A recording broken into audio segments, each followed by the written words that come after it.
Welcome to today's video lecture on madeformedical.com. Today, we're going to delve into a fascinating topic, rheumatic fever. Before we start, don't forget to check out our website madeformedical.com for hundreds of more videos like this at the end of this video. The link is in the description. Welcome to today's video lecture on rheumatic fever. In this session, we will explore the key aspects of this inflammatory condition, including its etiology, pathophysiology, clinical presentation, diagnostic approaches, and management strategies. By the end of this lecture, you will have a comprehensive understanding of rheumatic fever and its implications for patient care. So, let's get started. Rheumatic fever is an inflammatory disease that can develop as a complication of inadequately treated or untreated streptococcal throat infection, specifically caused by group of Streptococcus bacteria. It primarily affects children and adolescents, but can occur at any age. Rheumatic fever can cause inflammation in various parts of the body, particularly the heart, joints, skin, and central nervous system.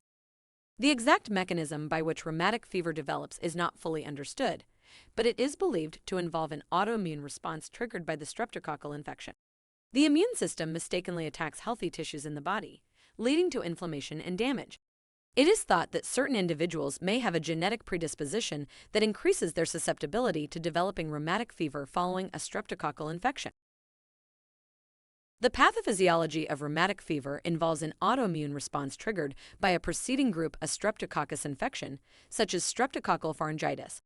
The exact mechanisms underlying this response are not fully understood, but several factors contribute to the development of the disease. Molecular mimicry. Group A Streptococcus possesses M protein on its surface, which shares structural similarities with proteins present in human tissues, particularly in the heart, joints, and brain. This molecular mimicry can trigger an immune response that mistakenly targets self-tissues. Immune response. In susceptible individuals, the immune system produces antibodies, specifically anti-streptococcal antibodies, to eliminate the invading bacteria. However, these antibodies can also react with self-tissues due to their structural similarity to the M protein. This immune response leads to widespread inflammation and tissue damage. Activation of T cells. T cells, a type of immune cell, play a significant role in the development of rheumatic fever. Activation of T cells occurs as a result of the recognition of streptococcal antigens presented by antigen-presenting cells. Activated T cells release cytokines, which further stimulate the immune response and contribute to tissue inflammation. Inflammatory cascade. The immune response triggers an inflammatory cascade characterized by the release of inflammatory mediators, such as cytokines, for example, interleukin-1 and tumor necrosis factor alpha. These mediators recruit and activate other immune cells, including neutrophils, macrophages, and lymphocytes, causing tissue inflammation and damage. Endothelial dysfunction. The inflammation affects the endothelium, the inner lining of blood vessels. Endothelial dysfunction leads to increased adhesion of immune cells to the vessel walls, promoting the migration of inflammatory cells into the affected tissues.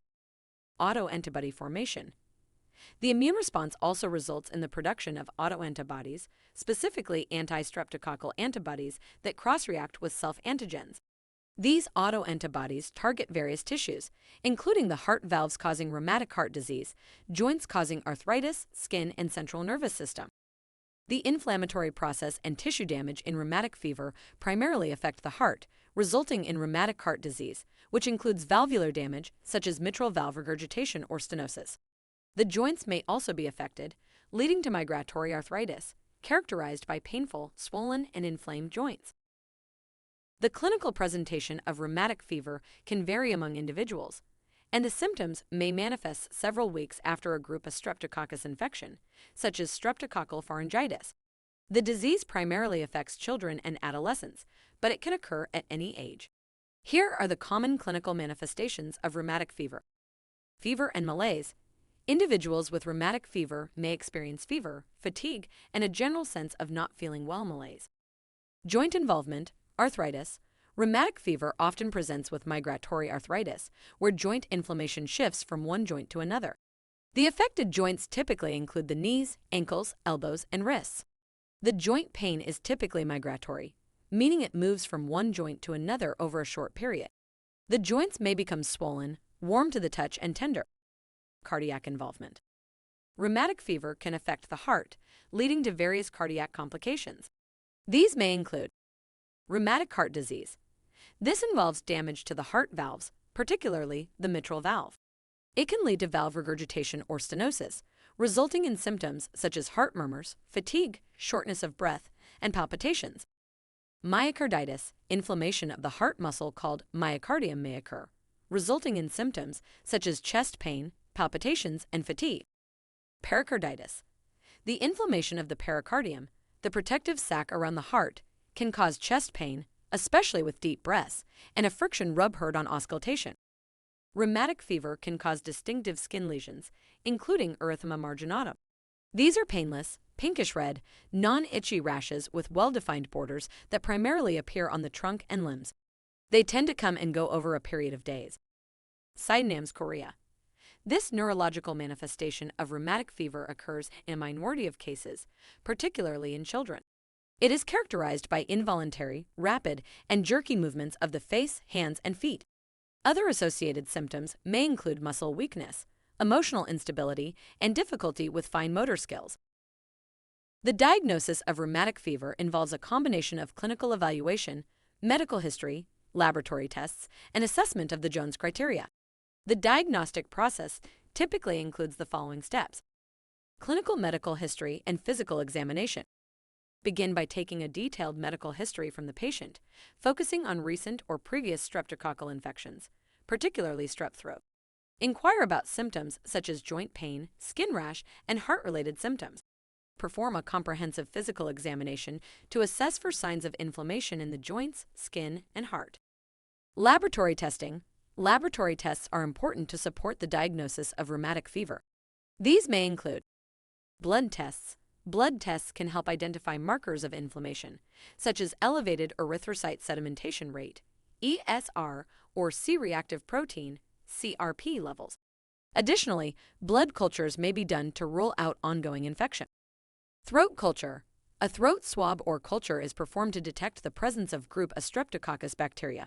A positive result indicates a recent streptococcal infection, which is a major predisposing factor for rheumatic fever.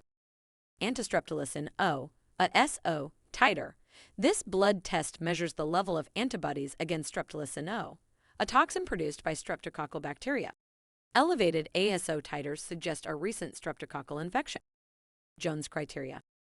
The Jones criteria are used to help diagnose rheumatic fever. They include major and minor criteria, and the presence of certain combinations of these criteria supports the diagnosis. Major criteria include carditis, which is heart inflammation, polyarthritis or joint inflammation, synapse chorea or neurological movement disorder, erythema marginatum or skin rash, and subcutaneous nodules. Minor criteria include fever, arthralgia, joint pain, elevated acute phase reactants such as erythrocyte sedimentation rate or C-reactive protein, and prolonged PR interval on an electrocardiogram. A combination of major and minor criteria, along with evidence of a recent streptococcal infection, is suggestive of rheumatic fever. Electrocardiogram, ECG. An ECG is used to evaluate the electrical activity of the heart and can help detect abnormalities associated with rheumatic fever, such as prolonged PR interval. The treatment of rheumatic fever aims to eliminate streptococcal infection, control inflammation, manage symptoms, and prevent further complications. Antibiotics.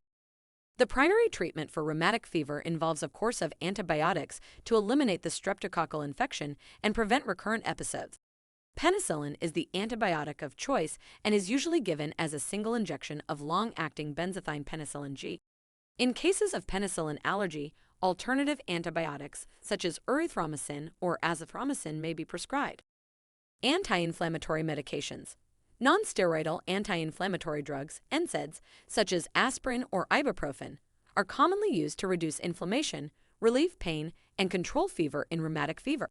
These medications also help manage joint inflammation, polyarthritis, and other symptoms associated with the condition.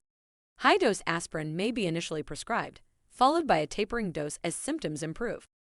Corticosteroids. In cases of severe carditis or other complications, corticosteroids, such as prednisone, may be prescribed to control inflammation.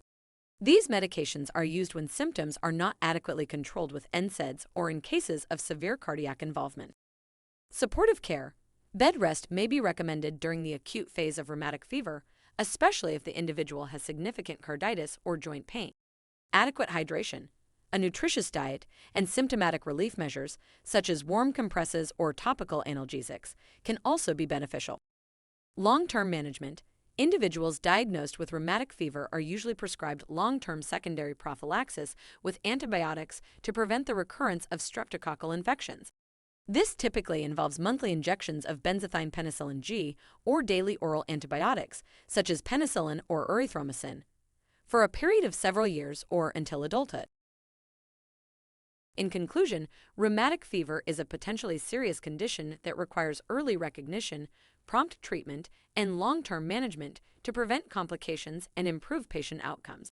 By understanding its etiology, pathophysiology, clinical presentation, and treatment options, healthcare providers can effectively care for individuals affected by rheumatic fever. And that brings us to the end of our today's video. I hope you found the information helpful and informative. If you enjoyed this video, don't forget to give it a thumbs up, and don't forget to sign up for a premium membership on our website, madeformedical.com, for more content like this.